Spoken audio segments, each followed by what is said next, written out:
All right, guys, back on the quirks of a Beta 390. This thing's brand new, 2024. I think I got 9 or 10 hours on it now, but it hasn't been the smoothest ride, theoretically, in terms of issues with it. I just redid my seat.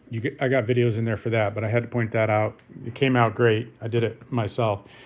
Okay, so I started testing it yesterday after I got my seat done finally.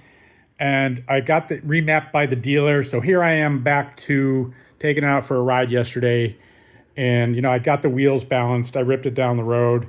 It felt great in terms of the wheels. It still has tons of frame vibration coming through the bars. So these bars, unfortunately, are hard mounted. Even my YZs, my 450 and my 250, both had rubber insulated bar mounts. And this does not. These are hard mounts. So I wish they had the basic rubber mounts that the YZs had.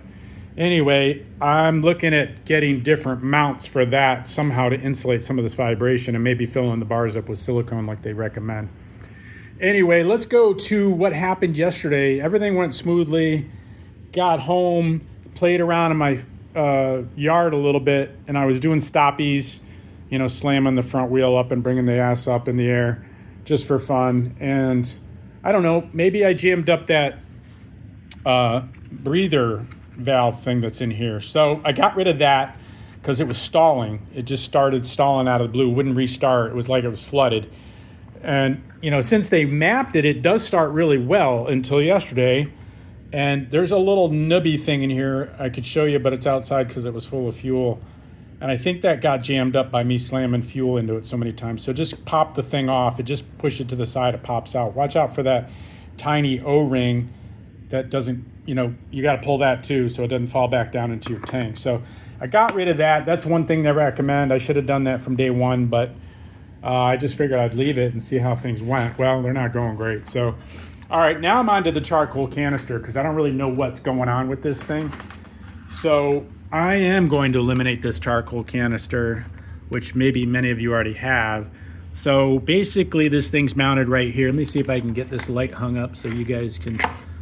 so I can show you what I'm doing here. Yeah, so I'm gonna pull these little rubber things off, and then I'm gonna rip this sucker out of here and rip everything out of here. I'll probably take the bracket off too. So the moral of the story is she's got a few hoses. One is going up to your fuel tank. That's this sucker. So that's a no-brainer. So now I know what that silly nipple's for. Even though I asked the dealer and the manufacturer, they wouldn't tell me. They said, oh, that's a breather. They didn't really want it. I guess they can't say anything about emissions. So they don't say nothing. They don't give you a hint. So this silly thing that I kind of wondered what was and asked them and everything, and they're like, oh, yeah, that's for a different model. Well, what we're going to do is we're going to cut this off, and that's what this is. It's your fuel line vent. If you had a full off-road model, it would have came vented right here. So apparently I have the full off-road map in here now, so it runs better. So I'm going to cut this, attach it to here, it breathes through the frame, so you don't, have it breathing out in the open, getting full of water if you fell in the water, whatever, theoretically. So that's one solution there. The other hose that we have to contend with apparently is on this side of the bike, the right side of the bike. And if I can show it to you, where'd it go?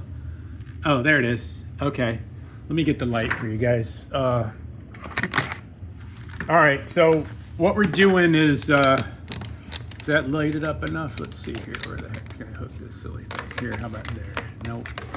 How about there? Okay, that's close enough, I think. So on the block here, you got this hose coming from the charcoal canister, apparently. And we're gonna just pull this thing to rip it out. There's the nipple, and we gotta replace that nipple with a bolt. So I think everybody says it's like a 6 or something, I think I have a little spare like fairing bolt that I'm gonna slide in there. I'm gonna reuse the copper washer that's there, and I'm gonna make sure it's the same length so I'm not interfering with the airflow that comes in there or anything like that, creating some extra turbulence or something weird. So this one hose is a canister hose. Again, this hose is a canister hose, and there's something else in there that we're gonna find out along the way. So I'm gonna pause this, I'm gonna rip it apart and pull everything out and let you know what I find, and then we'll continue. Pausing now. Okay guys, I figured out the tricks for you. All right, this top hose, she's in there pretty good. So what's going on is I believe they put an actual hose clamp you know, like a little hose guide up in there. I don't know if you can see that. Let me see where the heck I am here. All right, so you see the tank here. I'm on the right side. Up in here behind my tank, at least in this case, there appears to be a hose clamp that's guiding this upper hose or holding it in place behind the fuel tank. So instead of me taking the whole bike apart and trying to pull that apart, what I did was I got my WD-40 and I shot it in there by the hose clamp. I stuck this in there, wet it, the whole hose, and then I even wet it up here and I held it up and let it run down the hose, this upper hose. And that was good enough to allow it to start sliding out of that clamp. So what I'm doing over here is I got the canister out. As you can see here, canister's out. That was easy. It's on those rubber mounts. You saw that. And then the one hose here is that upper one, and I got her all lubed up. So now she's sliding out. I didn't pull her all the way out yet, just so you guys could see her in action. See all the WD-40 on it? It's nice and juicy. So yeah, instead of pulling the bike apart, you just grease her up. All right, and then this clear hose, mine is full of fuel, so I don't know if that was a problem because maybe the canister's loaded. So this one, you can see just in front of the spring. Can you see that? I'm gonna put my finger where it's at. Hang on. Okay, there it is. You see right there, the tip of my finger, there's two guides in the background. There's another clear hose in there, but that one was right next to that other clear hose, and I was able to pull it out this direction.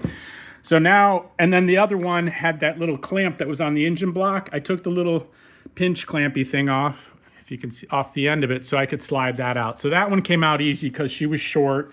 The one that goes into the engine block on the other side. And then the one is all greased up with WD-40, so she slid out of her clamp. Now all I'm gonna do is cut a chunk of this one off. Like I said, stick her back on the gas cap and connect her to the frame vent.